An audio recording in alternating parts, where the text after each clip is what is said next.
Yes, people. What's going on? Welcome back to United View. Welcome to another Flex's View.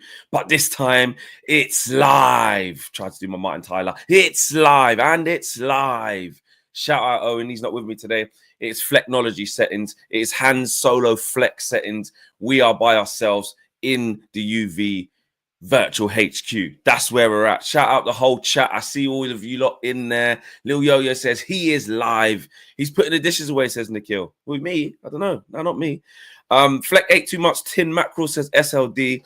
And we're live, says All Elite. Shout out you. Lil Yo says Flex Solo. Shout out Joe Blackman, my brother, says we are live. And but I miss Owen, says Avi. Big up to you, Avi. We always miss Owen when he's not here. But you know, we can't be on here every single day. We've got lives. Yeah, we've got lives. Go morning flex as well, says Shane. I got a lot to talk about in this Flex's View, man. A lot. As you can tell by the title and the thumbnail, straight off the bat, Ruben Amorim's best Man United 11. Hands down, my final decision. I've been thinking about it for ages. It's what I think he should do, and it's what I think his best 11 is going to be. Also, Tyrell Malacia. Tyrell Malacia is back. The Colgate King is back. He came through 45 minutes against Huddersfield Town last night. Yes, Man United, the under-23s lost, which wasn't great. But for Tyrell Malacia, it was great to see him back. I've seen some of the highlights and like a little bit of a comp of his cameo. It was 45-minute game, and he looked sharp. He looked good considering he's been out for what, 517 days. It's going to be interesting to see how he gets on. Also, what's his name? What's his face? What do you call it? Thingy. Kobbie Mainoo. Kobbie Mainoo's been on the front of GQ as well, so he's had some quotes to say. Him and Cole Palmer on the front of that as well. So we'll talk about that. And also breaking in the last sort of couple of minutes before I went live, just from Romano, was an interesting update from him.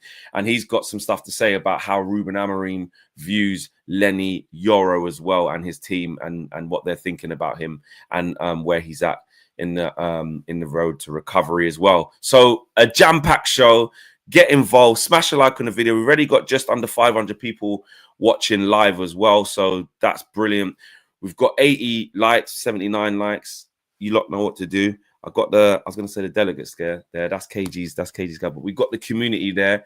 We've got the mods there, keeping an eye on the likes, making sure everybody is like, you know what I mean? Pushing up the likes. Make sure.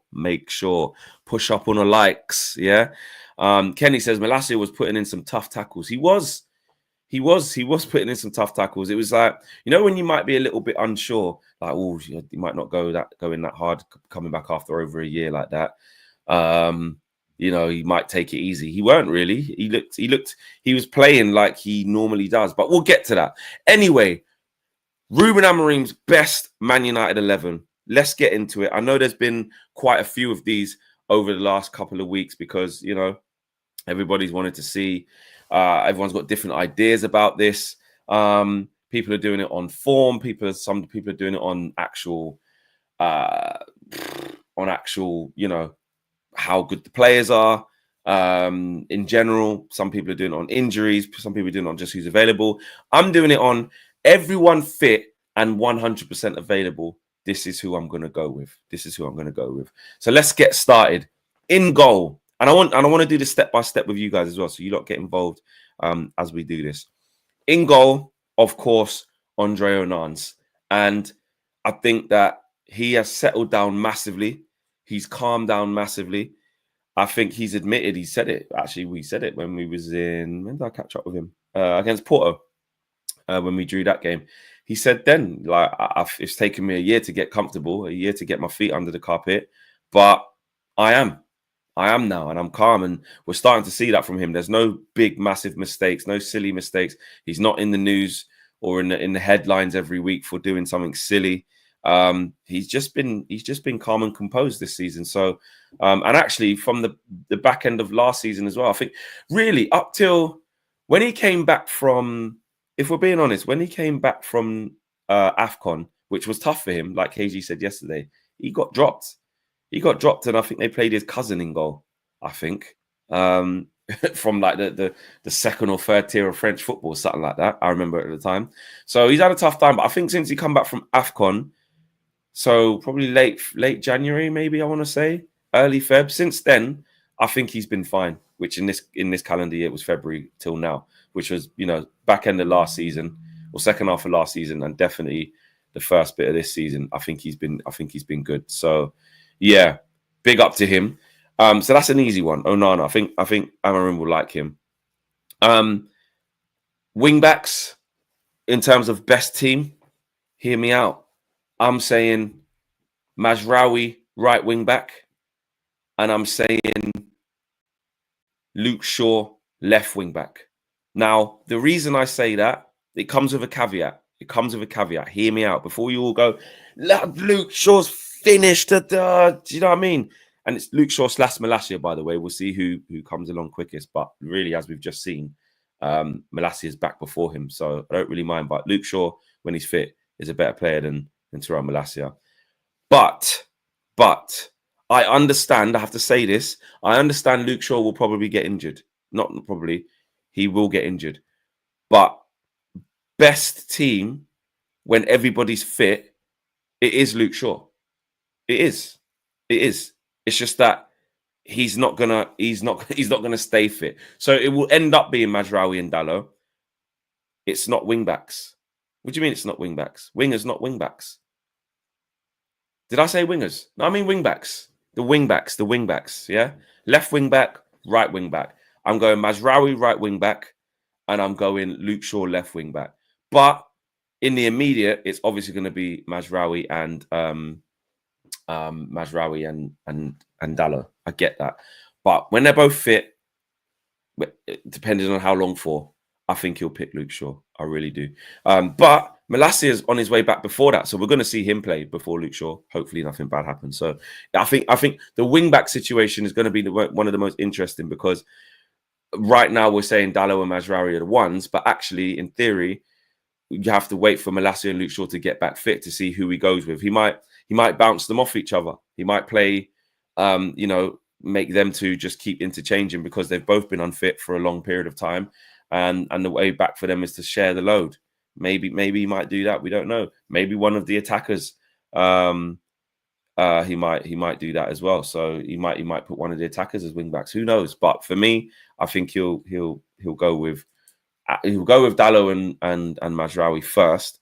But as Malacia gets back into fitness, which he's started to do that 45 minutes last night, as Luke Shaw gets back to fitness, which he's nearly there, whatever that means, we will have left-footed options that need to play there. So let's see. Our best centre-back free, for me, I think everybody agrees with that, is going to be Leacher on the left centre-back, is going to be De Ligt at centre-back, and is going to be Leny Yoro at right wing-back. I think that complements each other. I think you've got a good mix of pace in there. You've got a good mix of people being comfortable on the ball. You've got some aerial, not dominance, but you've got some aerial power there. De Ligt's good in the air. From what I've seen of Yoro at Lille, and so he looks like he's comfortable in the air. So I think we all agree on them centre backs. Yoro at right wing back, says Choice Fits. I can't see that. Let's get the first super chat out of the day. Big up Garsha. Says, blessings Flex. On my way to Yard, my daughter graduating Friday as a dentist. Proud dad on his way to the land of my birth. I love that. Man. I don't know if you're at the airport now or you might be on the runway just before the reception runs out. But Garsha, big up to you, man. Going back to, I take it, Jamaica, obviously back to Yard. And your daughter's graduating. Love that. You know what I'm saying? As a graduating Friday as a dentist. Also, she's a dentist as well. Love that. You're a proud dad, man. Big up your daughter. She's graduated. Send her big love from everyone here at UV as well. She might not care, but it's just a nice thing to do. So big up to you and your daughter. You see it there. Love that. Right, let's get into free centre backs pick themselves, says Jonathan. I don't think there's any sort of things controversial about that. But when we start playing against Ipswich, though, they're not going to be ready yet. I don't think we'll see that. You know what I mean? And also be interesting to see what happens with Leacher, because I think he pulled out of the international squad for Argentina. So we might have to mix the bunch a little bit there. We'll see how Leacher gets back. Yoro, he ain't going to be ready to start yet. I'd be surprised. Hopefully he could be on the bench, because he's not far off. He's done half a week's training last week. He'll do a full week's training this week, a full week's training next week. So that'll be like over 2 and a bit weeks of full first team training. Although not everyone's there this week, but he'll be in it. He'll be in it. Full team training. You can't really argue with that. I don't mind that at all.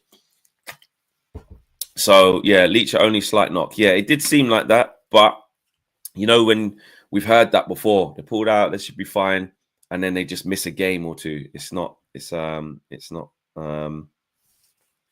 It's not uncommon. Let's put it that way. It's not uncommon for someone to pull out of the international break with a minor knock, and you think, oh, great, this is perfect, and then they struggle and they have an inflammation or something happens. So yeah, we'll watch this space on Leacher, but I think I think if that goes to plan, it'll definitely be Leacher and De Ligt, and then whoever the third centre back is, it's going to be between Johnny Evans and Lindelof really for that first game against Ipswich, because I can't see Harry Maguire being back and I can't see Yoro being back. So we'll see between Johnny Evans and Lindelof.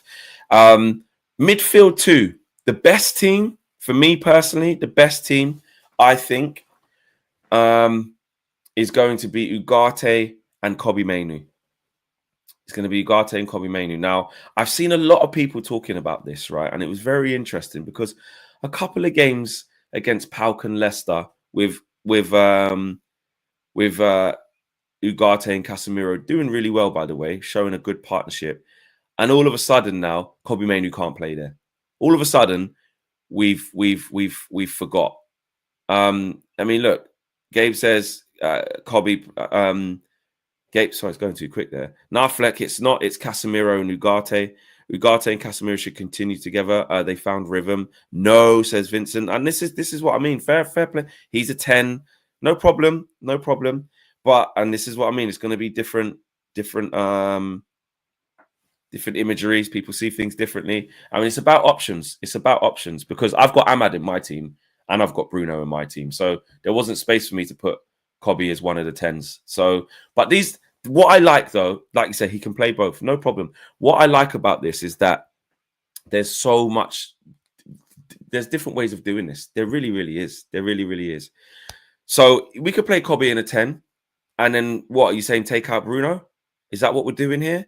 For me, I think if Kobbie's got the right protection in the right system, he'll be absolutely fine. And all of this, the same way we was looking at Casemiro saying, this is it. The guys, I bet the same people who were saying, what are we doing? It has to be Ugarte and Casemiro. Were the same people saying after Liverpool, Casemiro can never play for us again. Casemiro should be sold. Casemiro should retire. Casemiro should go MLS. Casemiro should go Saudi. Now, all of a sudden, he's guaranteed that he should start against Ugarte and we should just forget about Kobbie. Like, we don't understand how good this kid is on the ball. And if he has the right protection next to him, i.e. Ugarte, he can flourish. And wing-backs next to him as well. It's going to look completely different. And it'll be a box midfield with 2 10s ahead of Kobbie. Come on, guys.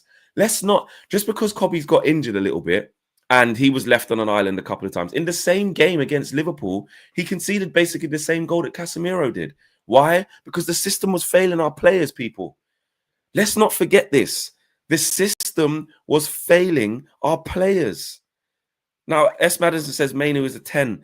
I'm not saying Mainoo can't play in that right 10. He absolutely could. I agree with that. He can play there because he's good enough. But in the right system, he is able to play alongside Ugarte with that protection. I'm convinced. This is my opinion, by the way. He ain't got to agree with me. I'm convinced. And actually, what we're getting with Kobbie Mainoo on the ball, is a fantastic player.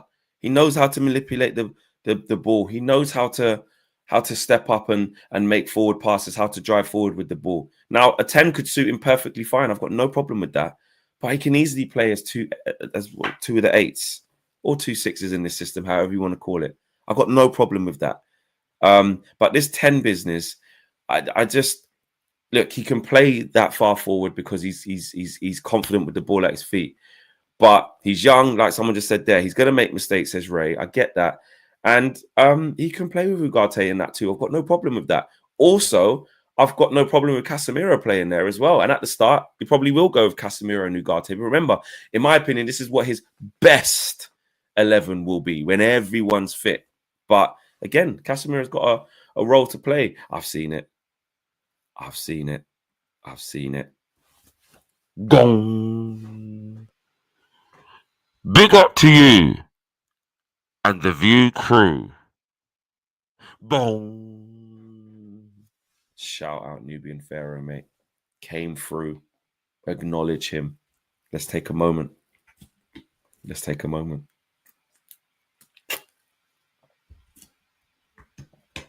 Let's take a moment. Acknowledge him. Shout out Nubian Pharaoh. Big up to you, bro. Thank you. Thank you for acknowledging me and the View crew. He has spoken. Nothing. I don't know where Lawbreaker is, but the Pharaoh has spoken. He has spoken. United Love says, what's good is that as much as the system will be new to the players, the other teams will have little to no data on us, so we can catch them sleeping in those first few games. Love from Argentina. Love that. And Ray Carl Brown has become the latest member of the UV Members Club. Big up to you, Ray, as well. Big love to you, man. That's a really good point, United Love. Didn't think of that. As much as, yeah, you know, our players might get a bit confused or it might have a few teething problems with that. You make a really good point. A lot of teams they might not be able to figure us out, essentially, in the first couple of games. We might be able to catch them cold. So that's a good one. But listen, this is a good one because this is the first sort of contentious one where people are like, no, it should be Casemiro and Ugarte, or no, it's fine with being Kobbie Mainoo and Ugarte, etc., etc. Drop the name of the player who you think should start along Ugarte. Drop either Kobbie or Casemiro. I want to see what you guys are saying about that. Let me know. I want to see what you guys think about that because, like I say, when everybody's fit and we're in our best moment with what I want to see, I would say Kobbie Mainoo could be absolutely fine there. But I get it. Casemiro is doing well right now with him, and I've got absolutely no problem with it being Casemiro. But you know, the same way how everyone was saying he ain't got no legs, the same way everyone was saying he can't do this, he can't pass, he can't do this, just gives the ball away. Now all of a sudden Casemiro is the man. And why are we saying that? Because of the system. So why can't the system have that same effect for Kobbie, who's better on the ball than Casemiro, who can offer more than Casemiro in certain situations? Let me know, guys. Kobbie normally, but against harder teams, Casemiro, says Lil Yo-Yo. I like that. That's fine. Art says Casemiro. Nikki B says Kobbie. Mainoo and Ugarte, says Odele. Why is Ugarte assumed to be guaranteed? You know what, Ashtray? I think the reason why we're assuming him to be guaranteed is because he's Amorim's guy, isn't it? Like, and he played with him the whole time. So, yeah. Ash Odu says, Flex Casemiro offers a bit of leadership and experience we are lacking. No problem. I'll take that. I'll take that. Rotate all three, says Raul. Yeah, someone said yesterday in the Flexing KG show that one thing about Amorim is that his team get a lot of minutes. They don't get like token minutes. He uses a lot of his team. Casemiro is more experienced. Yes, Imran, he is. But does it mean he's a better fit? I don't know. Rhino says, Flex, I'm enjoying the show today, but please never judge people for flip-flopping. I don't judge people for flip-flopping because remember, I do it. I'm flip-flop Flex, remember. I'm supposed to be the worst culprit, bro. You know what I mean? Because Ugarte is our best holding defensive midfielder. Yeah, exactly. Cass and Kobbie doesn't have the legs. No, exactly. You do need Ugarte to start. Kobbie, Mainoo, Ugarte in big games. And Nick says, big up Flex and UV fam. And who else have we got there? S. Madison says, I'd play Kobbie as one of the 10s because the kid can score bangers. Okay, right. So to be honest, we got a little bit of a mixed bag, this is why it's important to do this, because there's some dead certs of where certain players goes, but there's definitely some players where we're like, not really sure where this player goes, not really sure where that player goes. The King says we've got a lot of flexibility in terms of playing different players in different positions. Agreed, 100%. We only have a big left wing back issue, in my opinion. Yeah, I 100% agree with that. I 100% agree with that. The obvious choice is there because you've got Malacia coming back late from injury. You've got Luke Shaw coming back late. We've got an issue there. But once they're back, we should be all right. But you're right. There's a lot of flexibility. And the truth of the matter is, guys, I didn't expect to stay on Kobbie Mainoo this long. But the fact that we have shows you that actually it's a contentious one. Do you know what I mean? But yeah, Casemiro or Ugarte, Mainoo or Ugarte, no problem. Let's move forward. Let's move forward to the front three or the 2 10s and the 1. Me personally, I'm saying Ahmad and Bruno. That's what I'm going with. I'm going to stop there. Ahmad and Bruno. What are you saying? What are you guys saying? Talk to me about that. Ahmad and Bruno. Ahmad should be a must start, I feel, says Turf. Again, Amar says Kobbie is a 10. Jedi Pro says Ahmad and Mount. Listen, if Bruno doesn't play, and you know there could be a space for Mason Mount, but Bruno's got to play. Ahmad, Bruno, based on form, 100% Ahmad and Bruno. Bruno and Ahmad, yeah. All right, I think we got a Ahmad and Bruno 100%. I just think we said this yesterday on the Flex and KG show, and shout out to you guys who saw it. This willingness to just discard Bruno because he's rubbish and gives the ball away and all this stuff, and not take into account how much of a game changer he is and how much the system could help him, I think is just crazy. I really, really do. I think it's dangerous. Like, don't get me wrong, Bruno Fernandes has been extremely frustrating in the last probably year or so, maybe even 18 months, but in particular, the back end of Eric, like he's been really bad. I'm not disputing that. But again, we have to understand, guys, that players who can impact the games in a decisive moment, players who have consistent goal involvements, even if they're playing like that, even if the team is shit, but they find a way to have an impact on a team. What's it going to be like when you have somebody like Ruben Amorim supposed to be like, playing a positive system, playing a controlled system, you know, playing in it with intensity, which Bruno does have, like it, and you're now saying to Bruno, hopefully you're going to be like one of 2 10s. That's like Bruno's dream. Without even having a look at this with the new manager, we're willing to just say, get rid of Bruno, our most important creator. Like, I just don't understand not giving him the chance with Ruben Amorim. If we get to the end of the season, it's the same and it's hot potato ball and he's not contributing, then fine. But come on. I just think from the start, we've really got to look at Bruno with Ruben Amorim. And actually, I'm excited. I'm excited to see Ruben Amorim with Bruno. I really, really am. Mount, I'm excited to see under Amorim as well. I think he'll like him. Again, though, it's about how fit can he stay. Do you know what I mean? If he can't stay fit, then, you know, we're going to go down the same route as Luke Shaw. We're going to go down the same route as players we've had in the past who can't stay fit. Anthony Martial, even Paul Pogba. Like, you know, like I said, Uncle said Mount played inside left for Tuchel's Chelsea. If he can keep fit, he has a strong shout. And these are the things, exactly, I agree with that. You can't write that off.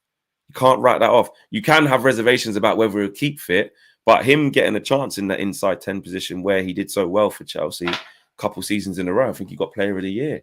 Before the last season he had at Chelsea, which was riddled with injuries. He's got a chance of being there. He does. He has a chance of being there. So I like Ahmad and Bruno. I mean, Ahmad, look, he's just been so good in the last few weeks. Deserves his chance. Now, to be honest, we still need to... Ahmad just needs his chance. Ahmad needs to play game in, game out, you know what I mean, to see if he can churn out them performances, consistency. But he's a techie footballer. He's a silky footballer. He's quick. He's strong. He works hard off the ball. He's got a great attitude and he's got bags of ability. And it's time to give him a chance and see how he does. But as an inside 10 from the right-hand side, right 10, and Bruno left 10, I think that's brilliant. I think that's brilliant. Now, that's the obvious casualties. I say casualties, again, we've got so many options. Rashford and Garnacho. I mean, they don't get in those positions. They don't get in them positions at all.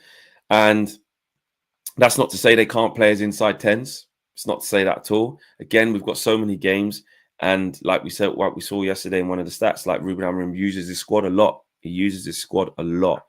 So there'll be a lot of time for Garnacho to come off the bench. And when he does, maybe we might see Ruben Amorim switch to the 3-4-3 instead of a 3-4-2-1 when certain players are on the pitch. And that's what I've been saying a lot of times. We've been acting like it's a one size fits all. You know what I mean? One shoe fits all. It's not. It isn't. Doesn't have to be that.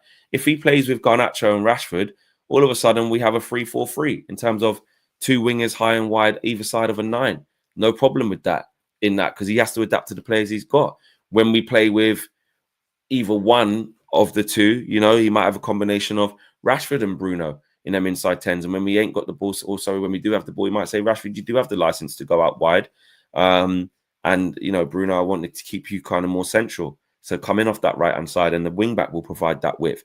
You just don't know. But like Wizard said there, 3-4-3 or 3-4-2-1 is the same thing, but just how you have those wingers. Is it in two inside 10s or is it two wingers with chalk on their boots, high and wide, which is traditionally what Rashford and Garnacho are. So I think we'll see a mixture of both. Maybe Garnacho will play as the inside 10 if he comes on for Ahmad halfway through the game or during the game.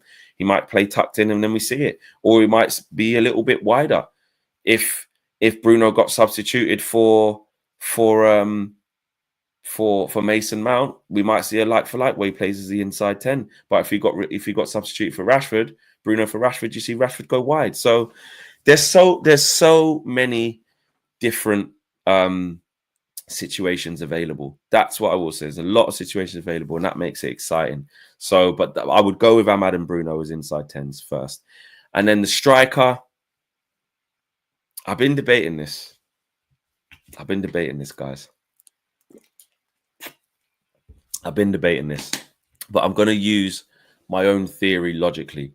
The same way how I'm defending Kobbie Mainoo within the structure because the system has changed. The same way I've been defending how you guys were as well, just defending Casemiro, because before obviously it was Casemiro out, this, that, and the other, but now it's like he should start. The system. The same way I've been doing that, I'm going to apply that logic to Rasmus Højlund because I think he is massively struggling right now, and I don't know if he's good enough. But in light of there being a new system and a new manager, I think he is going to be our best bet at number 9. No, not Rashford. You don't think I was going to say Rashford? Man wants to say Rashford, says Jonathan. No, I'm not saying that. I'm not saying that at all. I'm saying Rasmus.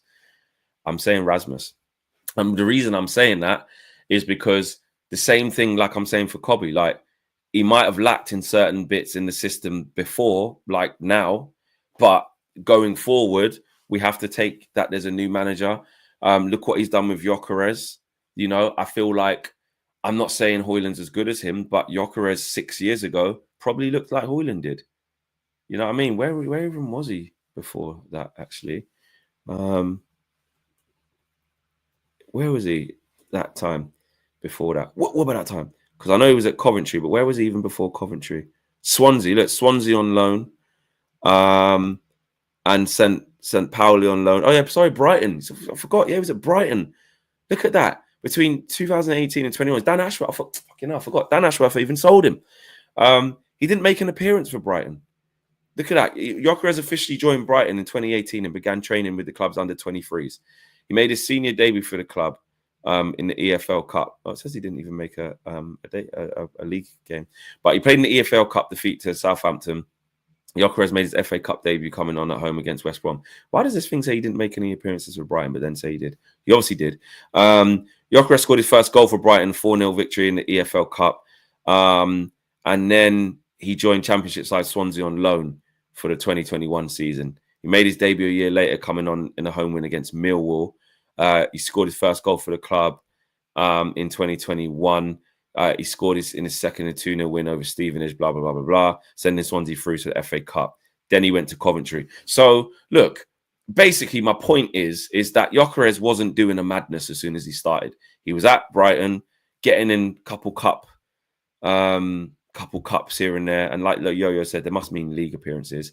Couple of cups here, cup appearances here and there, EFL Cup vibes, Carabao Cup vibes, yeah. And then he's gone on loan to Swansea, come back. Then he's ended up going to Coventry. Then after getting bought by Coventry at this age now, because what is he, 26? Yeah, 26. At this age now, only now is he starting to come into fruition. So, look, you can't write off Rasmus Højlund. I do have reservations. I don't think he's good enough right now. I don't think he should be leading the line for us right now. But we've invested a hell of a lot of money into him. And I've got to trust that, you know, that Amorim can get the best out of him. But right now, I ain't going to lie. It ain't looking great with Rasmus. I think he's mad. You know, against Leicester, we were playing without a striker, mate. Couldn't hold up the ball, wrestling defenders, touch wasn't great. But we have seen little snippets last year, and I'm telling myself to remember this. We have seen snippets last year of, you know, when he's comfortable, when he's driving at players, when he has the license to do that, he can score. He can score goals. We have seen that. He scored 16 last year. Struggling this year, but who hasn't been struggling this year? It's been a shit year so far. You know what I mean? So in the era of positivity, I think we should look at that. And Rashford, he's just got it all to do, man. He's just got it all to do, whether that's as a 10, whether that's as a striker, because Ruben Amorim might see it differently to how we see it. We don't think Rashford should play there, but maybe Ruben Amorim might see it different. I do stand by this, though. I think it will be, I think Rashford will be in the team. Hear me out on that. I think Rashford will be in the team, either as an inside 10 or a number 9. It's not my best 11, as you've just seen. I've just given you my best 11. It's not my best 11. But again, in the same way how you have to allow someone the chance of a new manager, I still think that Amorim will want to get a game out of him, want to get a player out of him, find that player. And I think he will get a lot of starts under Amorim. So, yeah, it probably is based off reputation, Isaac. It probably is based off reputation, which we could say is wrong. But the new manager, if we're going to trust in his decisions, if he wants to pursue with Rashford and try and find a way, then we have to back that. I will say this. Flex, stop it. How are you still believing in Rashford? No, I'm not. What I'm saying is that Ruben Amorim is going to try. I think he will. Do you know what I mean? I think he will. And I think that we can't sort of turn our noses up at the new manager's new ideas. If that's an idea he wants to go, then that's what we've got to say. You know what I'm saying? I will say this, though. Leny Yoro says, Flex, stop the show. Only 274 likes. No. Where are we at? We're at nearly 1,200 people watching live, and we've got 288 likes. I'm just going to pause the show while I get a drink of water. We need to get, so we're at basically 290 now.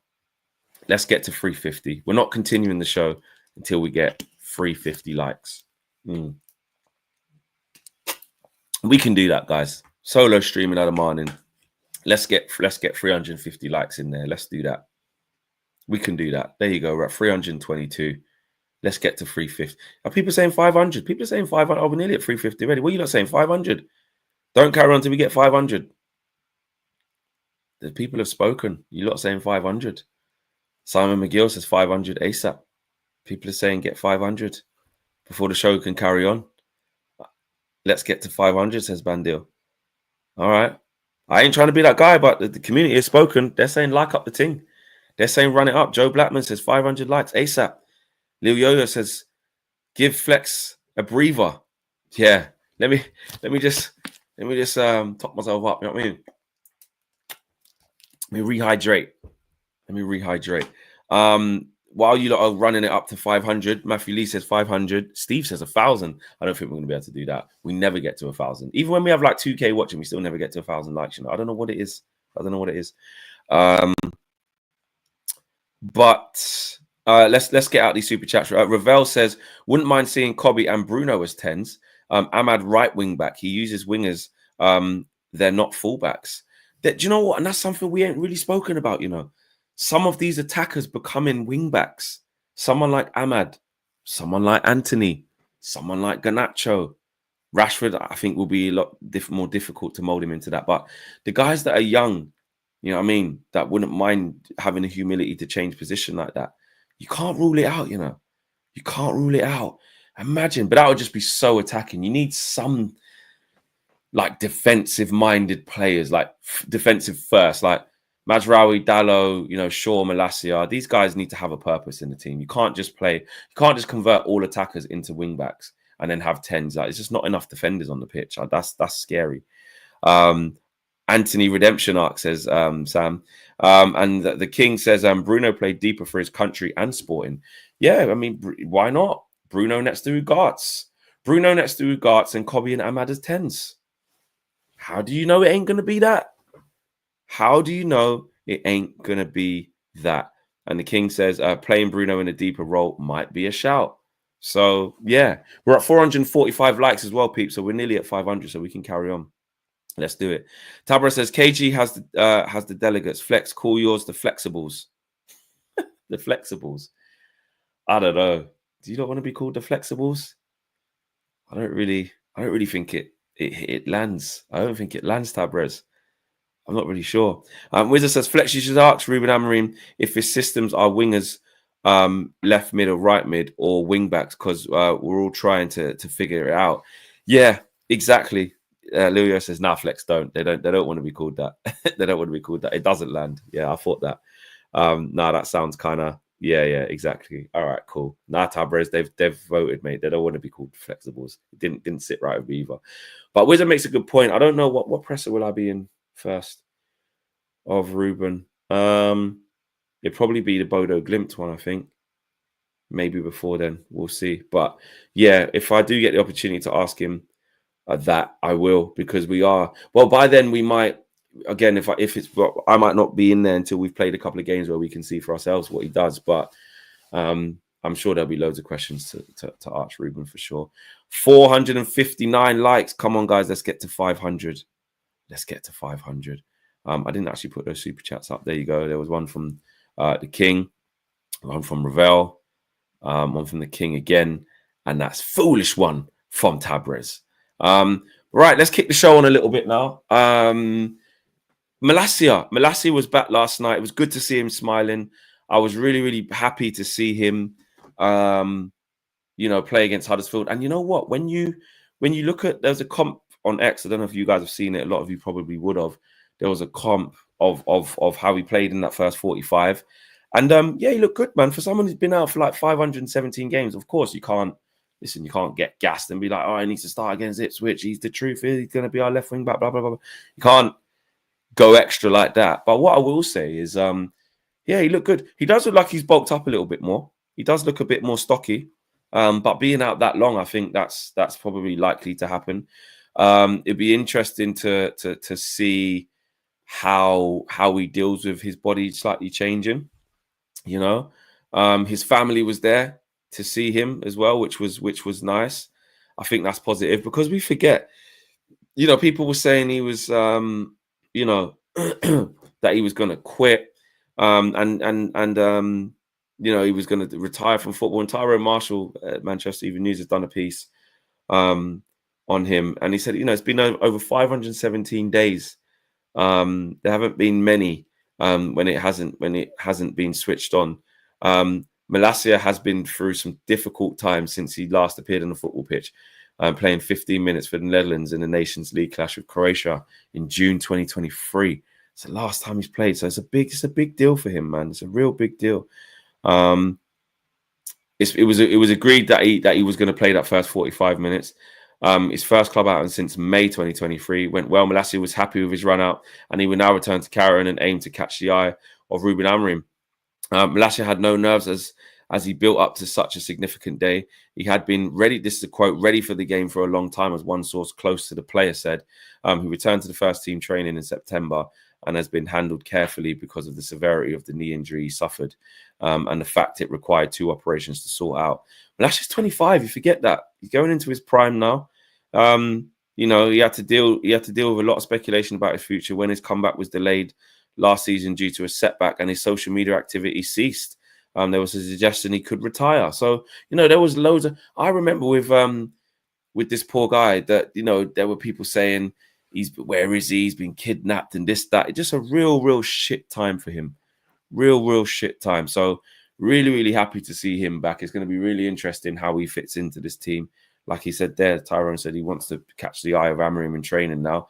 If he's played for the under-23s and played 45 minutes, that means he should be in contention. Should be in contention to be at least in the squad and come off the bench as a wing back in one of the games. You know, that will do him a load of good playing 45 minutes there. I don't know if the under-23s got any more games in this international break. I don't know if that was their last one. Let me have a look at under-23s fixtures. Let's have a look here. When's their next game? Because could he be involved? May. Under-21s, that is. Why is it so difficult to find that? Let's go to under-23s. Under-18s. Oh, under-21s, but it's under-23s. Like, there you go. There you go. What do you call it? Right, this is... United need to fix up. This is in May 2022. What's going on here? Wagwan. Let's go to... there you go. Premier League 2. What is going on here? What is going on here? We need the under-23s. There you go. Under-21s, but it comes under 21s there.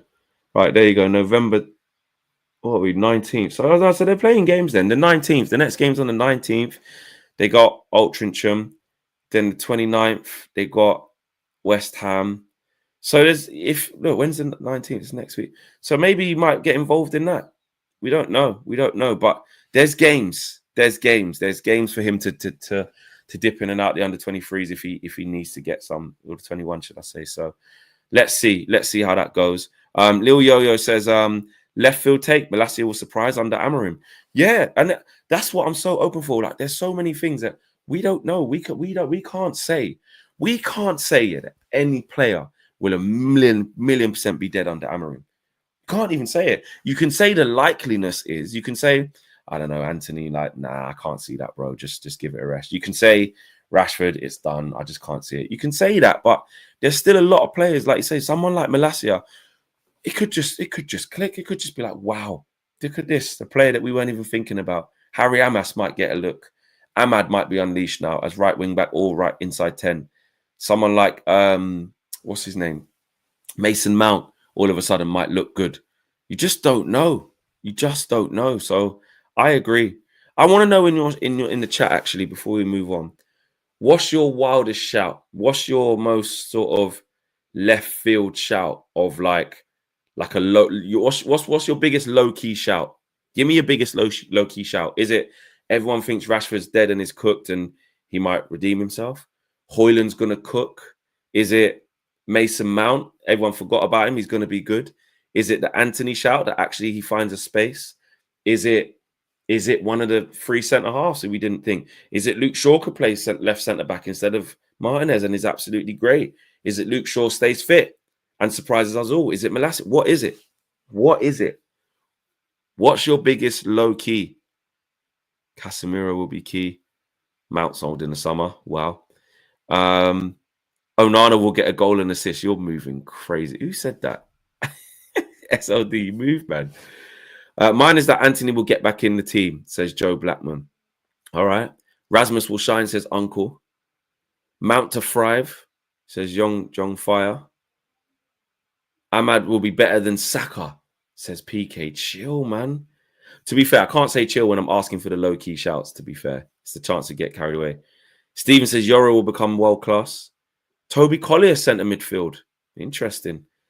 Lil Yo-Yo, Tom Heaton will play some games under Amorim. Okay. Kobe will be the best Premier League 10. We're seeing some crazy shouts. Amas left wing back. Skillardo says 90% of the squad will be sold by Amorim. Tom Heaton will get the nod over Onana, descendant of the first crackhead. Never has the name's been so prominent, bro. That won't happen. Anthony is finished, I'm pretty sure. No Shaw out, says SOD. Not a lot of people are saying Shaw. Ahmad and Kobe will be our best right number 10s in the Premier League and in Europe. A lot of support for Kobe. Big up to Flex the Legend as well. I see that. Chidu to make his debut this season, says Tabrez. Chidu. Would he make his debut this season? Okay.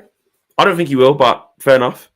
Mazraoui will be our player of the season, says All Elite. That could happen. Real talk, that could happen. Shaw will displace Martinez at left centre back with the eyes. Ooh, wow. Don't sleep on Luke Shaw left centre back. He's good there. He's solid.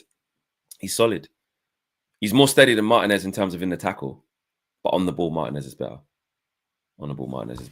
Uncle thinks Alvaro Fernandez is going to come back. Max says y'all sleeping in on Dallo. Yeah, he's had a tough time. But you'd expect him to come back. But interesting. I just wanted to see what you guys were saying about that. Another thing I wanted to talk about was what Romano has said that Ruben Amorim has been saying regarding what's that? What's Ornstein? Who's this? What's going on? Is this Steve Man United? Real Sociedad Director of Football exit the role. Okay, don't care. All right, he had a hand in Odegaard, Marino, and Zubimendi in that, but don't care. Unless he comes Man United, don't care. But Fabrizio Romano said Ruben Amorim and his staff consider Leny Yoro one of the most interesting players to develop for Man United's long-term project. He's considered a generational talent by the club, and Amorim with his staff fully agree on that. Yoro's full recovery is also at final stages. That's refreshing to hear because the Yoro situation, we're all really excited about Leny Yoro. We're all really excited about him playing. And it's music to our ears to hear that Amorim and his team think exactly the same as what the Man United hierarchy thinks, which is that this kid is going to be special. Now, we have to sort of be calm. We still haven't seen him play for us in that competitively. He played against Rangers and we liked what we saw in that first half. And, the first 15, 20 minutes against Arsenal where he got injured. But other than that, we ain't seen him. And we never, ever got to see him under Eric Ten Hag, which probably was a good thing considering how shit it was in the back end of Eric's tenure. So to see Yoro in this system with this manager, it is exciting. And I can't wait. To see him. I'm really, really excited. I think he looks like he possesses all the right tools, the right attitude. I mean, brief time we was with him on tour, kid was signing all the autographs. He was really embracing being a Man United player. He seems really humble, always got a smile on his face. And it was his birthday yesterday as well. He's 19 now. He's not even 18 anymore. Getting older is Leny. So, yeah, looking forward to that. And also a quick one on Kobbie Mainoo. He was on the front of GQ with Cole Palmer. And some of the things he said, I remember just the feeling around it was like about the cup final. No one expects us to win. They'd just written us off. I used that as motivation. Go on, Kobbie. Kobbie Mainoo also said, I like to watch Busquets, the way he used to turn players like Seedorf, Modric, players like Yaya. I like the way they used to play. That's what he's modeling his game off, you know what I mean? And he also says, Kobbie Mainoo was playing striker as a kid. He said, I feel like in some ways it helps. In some ways it doesn't. In terms of going forward with the ball, definitely. But then it's receiving the ball, like my body position. Sometimes I still do this as if I'm a striker, where I should be doing something else. So it's just trying to find the balance. Interesting. That's like a little bit of not criticism, but a little bit of it is a little bit of positive critique of himself. Sort of recognizing the thing that he needs to improve on. And he has like a clash of styles because he used to play up front as a kid. And this is why I think a lot of people say he is better as a 10 or he is better playing forward, playing higher up. He should play there. He's not necessarily got powerful running attributes to play deep and cover big spaces, but he's fantastic on the ball. But I like to hear him say that. He says, sometimes I receive the ball. It helps me as a striker going forward, it does. But then defensively, as a central midfielder, as a 6, you've got to, receive that ball on the back foot in a whole different way. As when you do as a forward, of course. So, yeah, very interesting words from Kobbie. That's good to hear him sort of reflect from himself to sort of say what he needs to work on. You know what I mean? And a little quick one on Cole Palmer scoring in the final is like I ran to the byline and told Cole to do my celebration as well, which he did. I was gassed. So yeah, listen, positive It's positive, positive, positive. We're in a good space. We're looking forward to seeing these players. Let's hope that they come back with no injuries. That's what we need to see. We need to see them come back with no injuries, and we need to see them have a good international break. And the ones who stay, let's hope they can buy into what Ruben Amorim's doing, man. And hopefully we get the one where we see more pictures, because that just gasses me up. I ain't gonna lie. I ain't gonna lie. And United Love says, random one, Fleck, but would you take DJ bookings for weddings or other events in case my missus is in the chat and thinks I'm popping the question? Chill, man. You don't want your missus to get the wrong idea if that's not what you're trying to do. Yeah, like obviously you guys know how busy I am doing this. I miss DJing a lot. I don't get to do it anywhere near as much as I'd like to. Well, very, very. I don't get to do it anywhere near as much as I'd like to. But yes, yeah. People can contact me. Drop me an email. Drop me a DM, and we can chat. We can chat. Yeah. So big up to you. Right, peeps. I'm out of here. Big show. Where did we get to with the likes? Actually, where did we get to with the likes? We got to 581. Let's get to just over 600 on the way out. Big up to each and every single one of you. Shout out to Nubian Pharaoh coming through as well. Always a big shout to him. And what we got? We got What the Devil later on today as well. So shout out the guys at United District and guys who are going to be on there. And yeah, I'll catch you lot later, man. If there's any breaking news, we'll bring it to you. But smash a like on the video, subscribe to the channel if you are new. I'm out of here. Peace.